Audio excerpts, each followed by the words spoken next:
Managing pension commutation requests in self-managed superannuation funds, or SMSFs, can feel complex, but with JustSign, it's easier than ever. If an SMSF member requests a lump sum withdrawal, they can apply to commute a specific amount from their pension. The trustee, in accordance with the SMSF deed, may approve this request by passing a resolution. The commuted amount can be paid in cash or through an in-specie transfer, depending on the fund's provisions and the member's preference. Why is proper documentation important? It ensures compliance with the SMSF deed. It provides transparency and safeguards the fund's integrity. It simplifies future audits and regulatory reviews.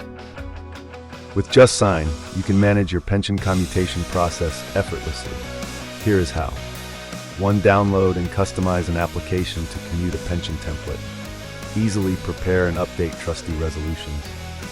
3. Collect secure digital signatures. And 4. Store records for future reference. Ensure your SMSF's pension commutation process is seamless, compliant, and professionally managed with JustSign. Simplify documentation, secure your compliance. Start with JustSign today. For details, visit our website justsign.com.au. You can also call us on 02-9684-4199 or email at sales@justsign.com.au.